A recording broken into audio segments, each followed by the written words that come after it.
Good afternoon. The Secretary General will brief you on the second day of the meeting of NATO defense ministers, and then we'll have time for your questions. Secretary General. Good afternoon. Defense ministers met today to discuss strengthening our deterrence and defense, NATO's missions and operations, the damage to critical undersea infrastructure in the Baltic Sea, and the situation in the Middle East. First, Israeli Defense Minister Gallant briefed us on the horrific terrorist attacks by Hamas against Israel and on Israel's ongoing response. Allies strongly condemned Hamas's indefensible attacks on civilians and called for the immediate release of all hostages. Our thoughts are with all those affected by these horrific attacks. Israel has the right to defend itself, and as the conflict unfolds, the protection of civilians is essential. No nation or organization hostile to Israel should seek to take advantage of the situation or to escalate the conflict. Today, a number of NATO allies made clear that they are providing practical support to Israel and doing everything possible to provide for their affected citizens. Ministers also addressed NATO missions and operations, including in the Western Balkans and in Iraq. The European Union joined us. In response to recent tensions in Kosovo, NATO has deployed hundreds of additional reserve forces to our KFOR operation in recent weeks. And we are conducting more patrols in the north of Kosovo. These are prudent steps to ensure KFOR has the forces it needs to fulfill its UN mandate impartially. Belgrade and Pristina must behave responsibly, refrain from destabilizing actions, and re-engage in the EU-facilitated dialogue. This is the only way to lasting peace in Kosovo. In Bosnia-Herzegovina, NATO continues to support the EU-led Operation Althea, which plays an important role in regional stability. In Iraq, our mission is expanding its support to Iraqi security institutions to help prevent the return of ISIS. Terrorism remains the most direct asymmetric threat to the alliance. So today I can announce that Assistant Secretary General Tom Goffers will serve as my special coordinator for counterterrorism. He will ensure that NATO's response to terrorism remains strong, effective and coherent. Defense ministers also addressed our progress in strengthening NATO's defenses. At the Vilnius summit, we agreed the most robust defense plans since the Cold War. We are now taking the next steps. This means assigning the necessary forces, developing new capabilities, and adjusting our command and control structures. Russia's war on Ukraine is a reminder of the important role NATO's nuclear weapons play in deterring aggression. Next week, NATO will hold its annual nuclear exercise, Steadfast Noon. This is a routine training event that happens every October. This year, the training will take place over Italy, Croatia, and the Mediterranean Sea. Our exercise will help to ensure the credibility, effectiveness, and security of our nuclear deterrent. And it sends a clear message that NATO will protect and defend all allies. Today, ministers also addressed the damage to critical undersea infrastructure in the Baltic Sea. Allies expressed strong solidarity with Estonia and Finland as they work to establish the facts. NATO and allies are sharing information to support that effort. If this is proven to be a deliberate attack on critical infrastructure, it will be a serious incident, and it would be met by a united and determined response. I raised with ministers the need to move forward on ratification of Swedish membership. And I'm glad that the Turkish defense minister confirmed that Turkey stands by the agreement from Vilnius to finalize Swedish accession. So I now expect that the Turkish government will submit the accession protocol to the Grand National Assembly and work with the Assembly to ensure speedy ratification. And with that, I'm ready to take your questions. Start with the Associated Press in the middle of the room here, please.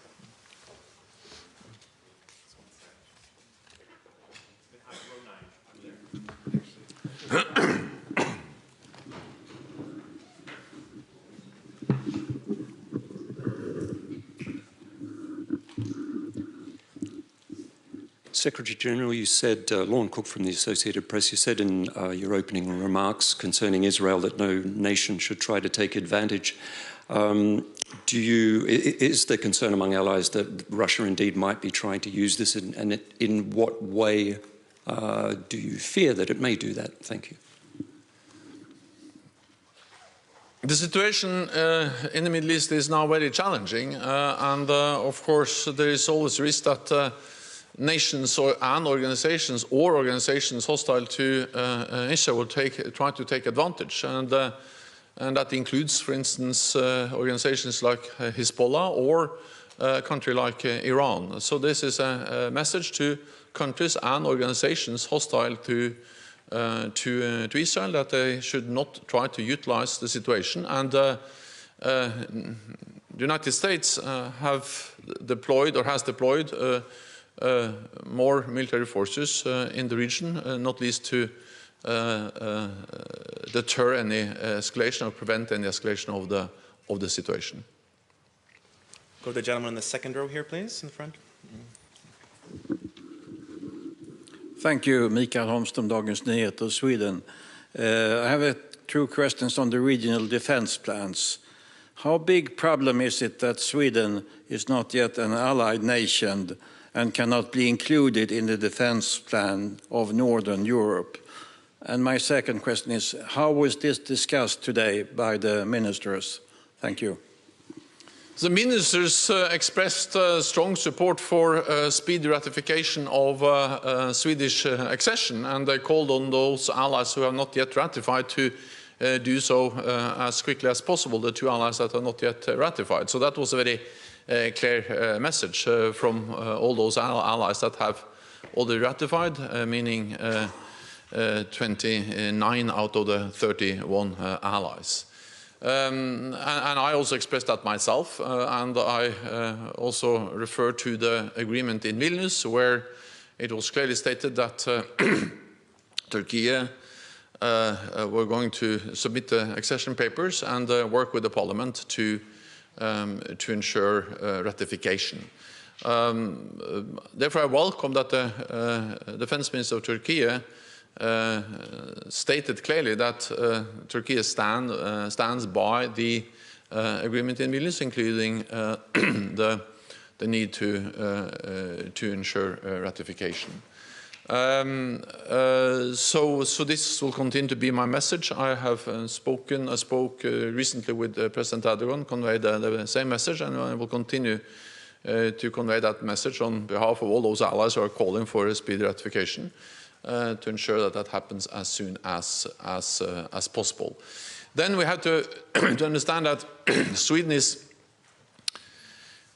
already very much integrated into NATO, politically, but also militarily. And of course, even though they're not formally a member and cannot be formally integrated into all our structures, the reality is that they participate in NATO meetings, the military structures, the civilian structures, and of course the fact that we have decided that Sweden has already been invited, has the status as an invitee, also makes it possible to take more and more into account when we do our planning, when we develop our capability targets, also the fact that soon Sweden will also be a member. So, of course, we would like to finalize this as soon as possible, but at the same time, Sweden has come a very long way already on their way to become a full member of the alliance.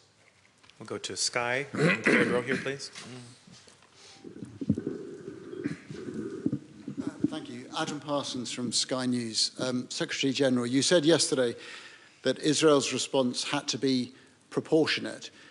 Israel has today cut off all supplies of fuel, electricity and water to Gaza and its civilian population. So I want to ask, is that proportionate?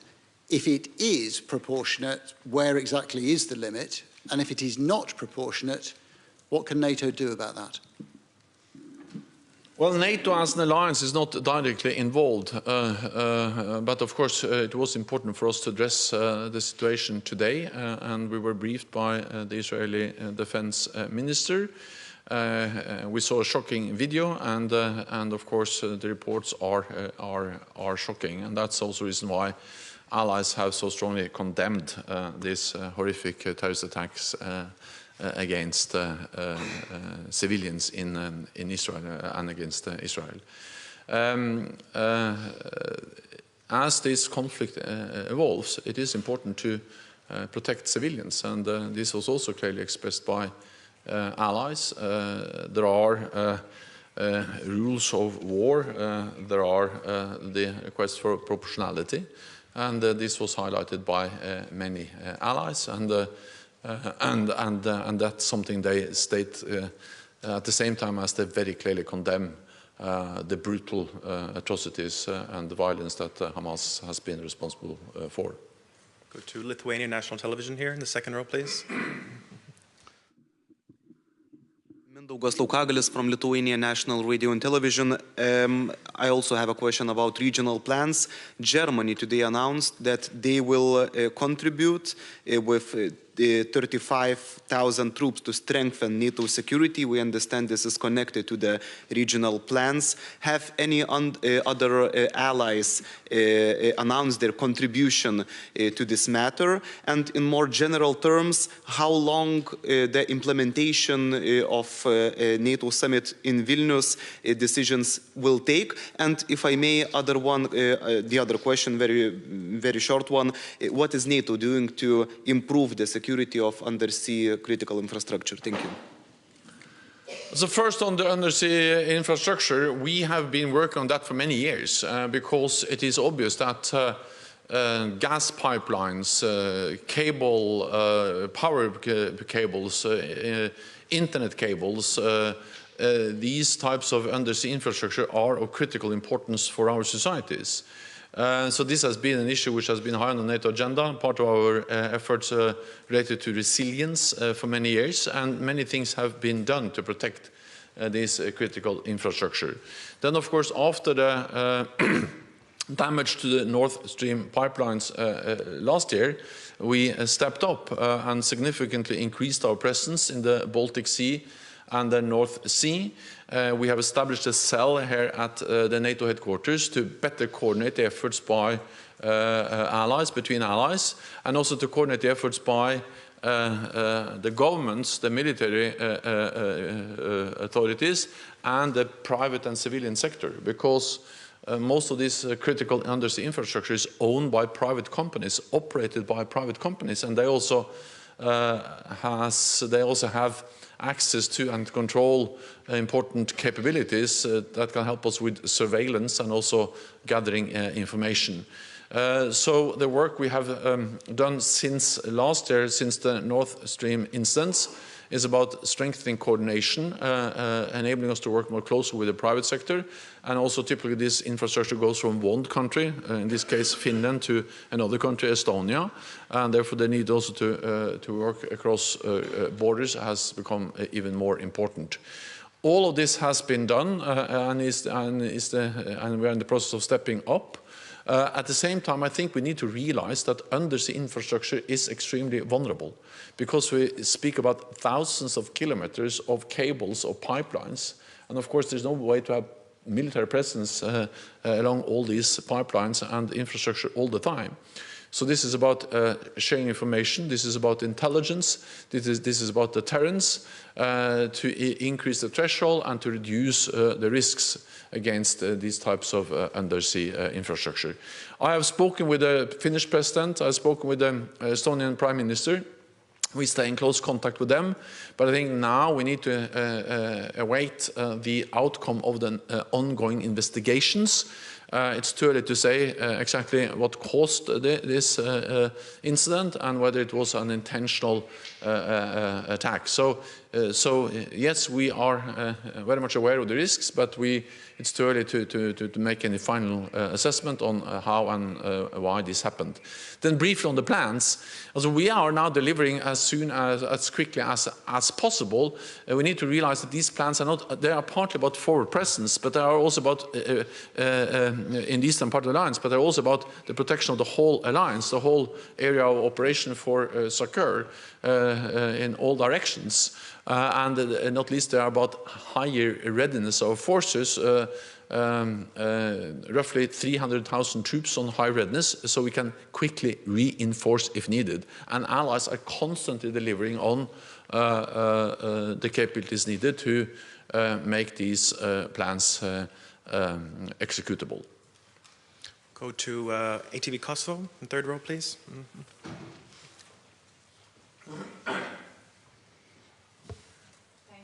Flaka Vitaku, ATV Kosovo.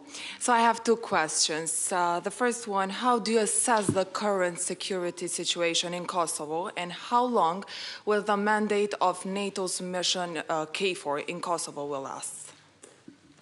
Well, first of all, we have a very clear UN mandate, and of course we continue to follow up on that mandate, and there is no indication that mandate will change.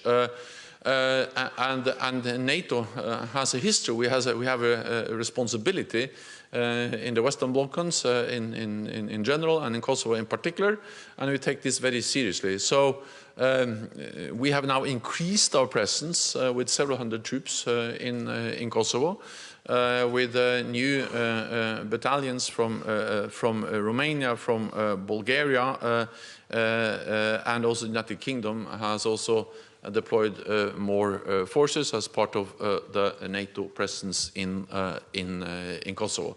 So this was one of the main items or issues discussed at the Defense Ministerial meeting. There is a tense and difficult situation. We follow that very carefully.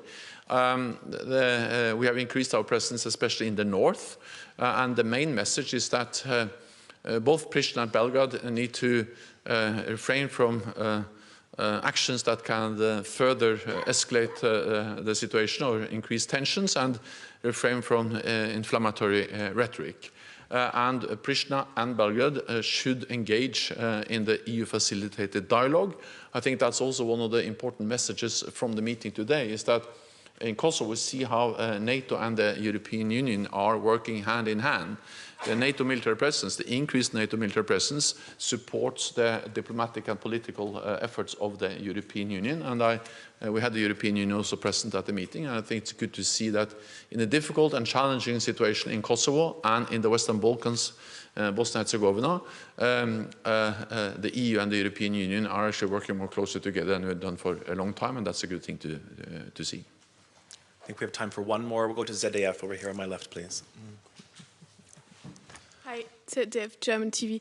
Could you please explain what was shown in the video that the Israeli minister brought, and what was the reaction amongst the ministers?